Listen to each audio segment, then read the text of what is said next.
नमस्कार विद्यार्थी मित्रांनो, आजच्या व्हिडिओ सुरुवातीला मी तुमचं स्वागत करतो। आज आपण पाहणार आहोत इयत्ता चौथी स्कॉलरशिपच्या पुस्तकातील गणित, त्यात पाठ 29वा इष्टिकाचिती व घन। आता इष्टिकाचितीमध्ये या ठिकाणी आपल्याला कडा, शिरोबिंदू आणि पुष्टे, त्यानंतर घन, त्याचे कडा, शिरोबिंदू आणि पुष्टे हे व्यवस्थितपणे सुरुवातीला समजून घ्यायचे। हे समजून घेणार तरच याच्यावरचे प्रश्न आपल्याला सोडवता येतील, नाही तर सोडवता येणार नाहीत। पहिले पाहूया आपण इष्टिकाचिती। आता ह्या ठिकाणी विद्यार्थी मित्रांनो इष्टिकाचिती आणि हा आहे घन। यात सुरुवातीला पाहूया याचा कडा, काय बघणार आहे आपण? कडा। मग आता कडा कोणाला म्हणायचं लक्षात घ्या। ही बघा, ही वरची बाजू आणि ही खालची बाजू, लक्षात येते? ही वरची बाजू आणि समोरची, ज्या दोन बाजू एकमेकांना जोडल्या जातात आणि जोडल्यानंतर जी रेषा तयार होते, या रेषेला म्हणतो आपण कडा। हे तुमच्या लक्षात आलं असेल। बघा, ही एक बाजू आणि ही एक बाजू, त्या दोन बाजू जोडल्यानंतर बघा ही एक रेषेने जोडली जाते, मग त्याला म्हणतो आपण कडा। आता ह्या कडा किती आहेत इष्टिकाचितीला ते मोजूया। 1 2 3 ही 4, ह्या वरच्या 4 आणि ह्या खालच्या 4, 4 आणि 4 किती झाल्या? 8, 9 10 11 आणि 12। मग ह्या ठिकाणी इष्टिकाचितीला कडा मिळाल्या आपल्याला 12।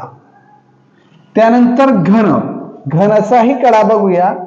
ही 1 2 3 आणि 4, ह्या वरच्या 4 नंतर ह्या खालचा 4, 4 आणि 4 8 9 10 11 12। या ठिकाणी घनालाही किती कडा आहेत? 12। आता त्यानंतर पाहूया आपण शिरोबिंदू। आता शिरोबिंदू कोणाला म्हणायचं? ज्या ठिकाणी या दोन रेषा जोडल्या जातात किंवा दोनापेक्षा जास्त रेषा जोडल्या जातात, त्या जागेला आपण काय म्हणतो? शिरोबिंदू। एवढं लक्षात असू द्या विचार। मग आता या ठिकाणी शिरोबिंदू किती येते बघूया आपण इष्टिकाचितीला। 1 2 3 4 5 6 7 आणि 8। इष्टिकाचितीला शिरोबिंदू किती मिळाले? 8। आता घनला किती शिरोबिंदू आहेत ते बघूया।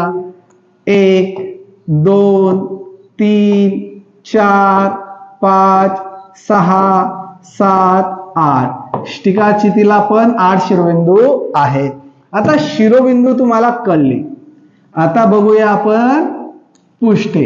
आता पुष्टे कोणाला म्हणतात बघा। सपाट भाग दिसतोय का तुम्हाला? हा इष्टिकाचितीचा सपाट भाग, त्या सपाट भागाला आपण म्हणतो पुष्टे।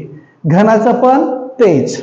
मग ह्या ठिकाणी हा एक भाग समोरचा, हा समोरचा एक भाग, त्याचा मागचा 1, किती झाले? 2, वरचा 3, हा खालचा 4 आणि इकडचा एक 5 आणि इकडचा एक 6। मग याला पुष्टे किती मिळाली? 6। घनाला बघूया। वरचा 1, खालचा 1 2, हा समोरचा 3, त्याचा मागचा 4, हा शेजारचा 5 आणि इकडचा हा 6। घनाला पण या ठिकाणी पुष्टे मिळाली 6। एवढं तुमच्या लक्षात आलं असेल तर आता याच्यावरचे प्रश्नांना सुरुवात करूया। चला विद्यार्थी मित्रांनो, या ठिकाणी पहिला प्रश्न बघूया। पुढील पैकी कोणत्या वस्तूची सर्व पुष्टे चौरसाकार असतात? मग चौरस आकाराचा, तर या बघा याच्या सारख्या। मग कंपास पेटी, मग कंपास पेटी बघितली तर ती कशी असते? इष्टिकाचितीच्या आकाराची, म्हणून ती येणार नाही।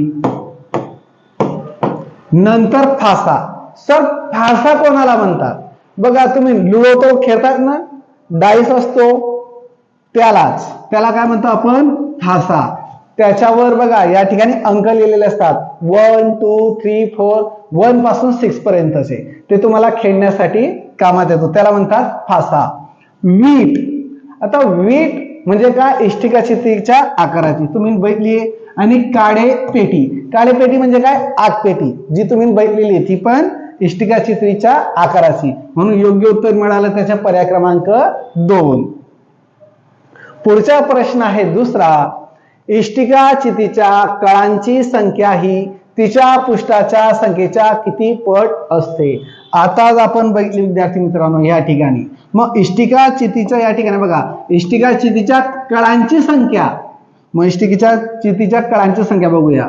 बघा या ठिकाणी 1 2 3 4, वरच्या 4 खालच्या 4 किती झाल्या?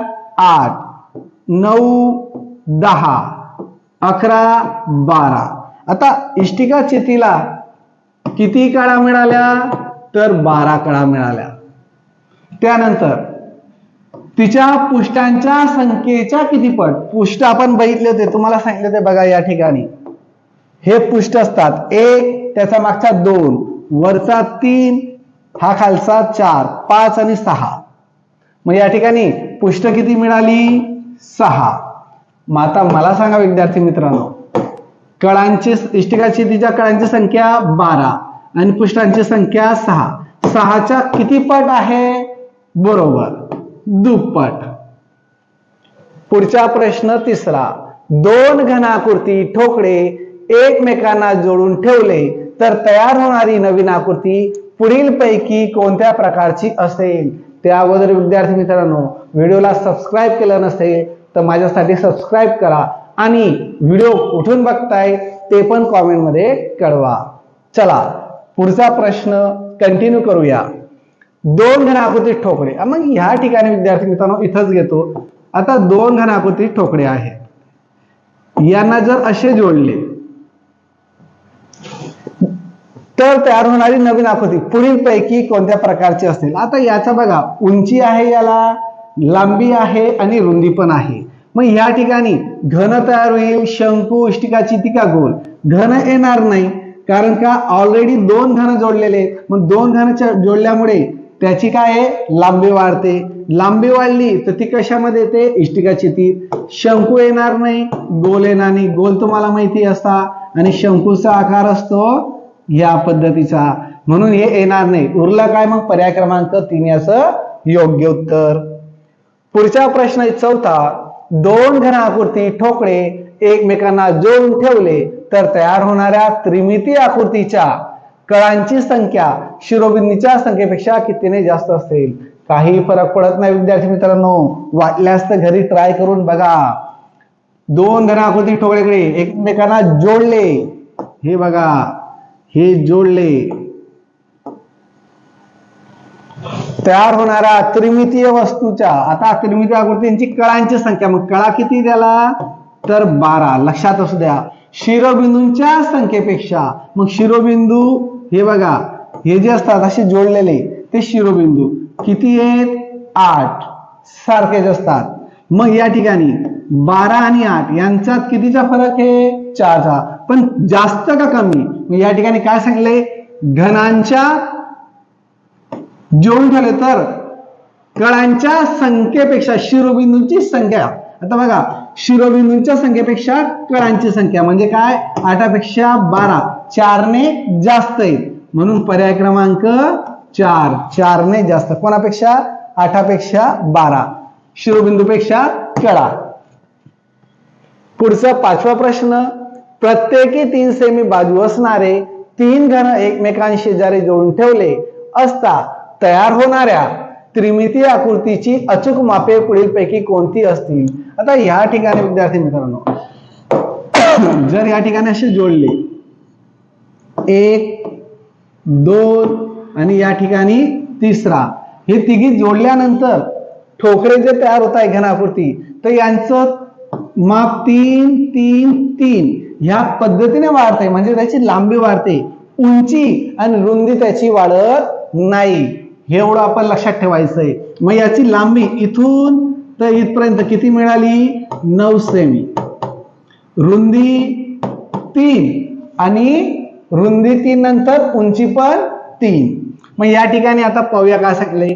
लांबी 9 सेमी आहे, बरोबर. रुंदी 3 सेमी आहे, उंची 3 सेमी आहे. पर्याय क्रमांक 1 त्याचं योग्य उत्तर. पुढचा प्रश्न आहे 6वा. इष्टिकाचितीच्या कडा या इष्टिकाचितीच्या शिरोबिंदू व पुष्टे यांच्या बेरजेपेक्षा कितीने जास्त अथवा कमी आहेत. बघा विद्यार्थी मित्रांनो, इष्टिकाचितीच्या कडा तुम्हाला माहित आहे किती आहेत, तर 12. नंतर इष्टिकाचितीच्या शिरोबिंदू व पुष्टे, शिरोबिंदू आहेत 8, पुष्टे आहेत 6. यांच्या बेरजेपेक्षा म्हणजे या दोघांची बेरीज 8 आणि 6 किती झाले, 14. मग आता 14 आणि 12 याच्यापेक्षा हे कितीने कमी किंवा जास्त. बघा, इष्टिकाचितीच्या कडा इष्टिकाचितीच्या शिरोबिंदू व पुष्टे यांच्या बेरजेपेक्षा कितीने आहे, 2 ने कमी. पर्याय क्रमांक 3. पुढचा प्रश्न आहे 7वा. पुढील पैकी कोणते विधान असत्य आहे. असत्य म्हणजे चुकीचे. इष्टिकाचितीला 6 पुष्टे असतात, बरोबर आहे विद्यार्थी मित्रांनो. इष्टिकाचितीला 6 पुष्टे असतात. इष्टिकाचितीला 8 शिरोबिंदू व 12 कडा असतात, हेही बरोबर आहे. मी सुरुवातीला तुम्हाला समजावून दिलं आहे. इष्टिकाचितीची समोरासमोरील पुष्टे समान असतात, हेही बरोबर आहे. मग चुकलं काय, पर्याय क्रमांक 4. जे त्यांच्यासाठी चुकलं ते आपल्यासाठी बरोबर, म्हणून योग्य उत्तर मिळालं पर्याय क्रमांक 4. पुढचा प्रश्न 8वा. सोबतच्या आकृतीत एकूण किती घन आहेत. आता हे घन आपल्याला मोजायचे. मग हा जो दिसतोय हा 1, हा 2, 3 आणि हा एवढा 4. हा याचा पाठीमागचा 5, हा एक 6, 7 आणि 8. याचा खाली वरती 2 आहेत म्हणून ते खाली 2, मग खालचे 2, 8 आणि 2 10. पर्याय क्रमांक 3. पुढचा प्रश्न आहे 9वा. एक सेमी बाजू असलेले किती घन एकमेकांवर रचावे म्हणजे 10 सेमी बाजू असलेला घन मिळेल. आता या ठिकाणी विद्यार्थी मित्रांनो तुम्हाला माहित आहे, जो घन असतो त्याची लांबी, रुंदी आणि उंची सारखी जी असते. मग या ठिकाणी 1 या मापाची दिलेली आहे. मग 1 सेमी दिलेली आहे. आता काय सांगितलं, 10 सेमी बाजू असलेले घन. मग या ठिकाणी बघा 10 सेमी बाजू असलेला एक मोठा घन घेऊया. याची पण लांबी, उंची आणि रुंदी सारखीच येणार आहे. मग आता या ठिकाणी असे किती बसतील, तर या ठिकाणी 10 बसतील. मग 10 बसल्यामुळे तर उत्तर 10 करायचं नाही. 10 त्याचे लांबीचे मिळाले, 10 त्याची रुंदी मिळाली आणि 10 त्याची उंची मिळाली. मग आता यांचा काय करतो आपण, गुणाकार. कारण नियमानुसार, नियम काय सांगितलंय, सूत्र काय सांगितलं त्यांचं, लांबी गुणिले रुंदी गुणिले उंची. मग या ठिकाणी 1 2 3, 1 2 3 आणि 1चा डबल 1 पर्यंत 1, पुन्हा 1चा डबल 1 पर्यंत 1. उत्तर मिळालं पर्याय क्रमांक 4, 1000. पुढचा प्रश्न आहे 10वा. एका घनाकृती पेटीचा उभ्या पृष्ठाचे क्षेत्रफळ 36 सेमी आहे, तर तिच्या तळाच्या पृष्ठाचे क्षेत्रफळ किती असेल. मग या ठिकाणी तुम्हाला ठोकळा माहिती आहे विद्यार्थी मित्रांनो. आता हा ठोकळा आहे. या ठोकळ्यात याचा रंग मी वेगळा करतो म्हणजे तुम्हाला लगेच कळेल. बघा, आता हा ठोकळा आहे विद्यार्थी मित्रांनो. तर याची पुष्टे जी आहे ती क्षेत्रफळ 36 सेमी आहे. म्हणजे ही पूर्ण काय आहे, 36 चौरस सेमी आहे. मग ही जर 36 आहे तर ठोकळ्याचं माप सर्व बाजूने काय असतं, सारखं. ही 36 म्हणून त्याचा खाली हा जो तळ आहे याचे पण किती असणार आहे, 36. म्हणून पर्याय क्रमांक 2 याचं योग्य उत्तर. प्रश्न 11वा आणि या स्वाध्यायाचा शेवटचा प्रश्न. आकृतीमध्ये जर अ ब या कडेची लांबी 3 सेमी असेल तर पुढील पैकी कोणत्या कडेची लांबी 3 सेमी असेल.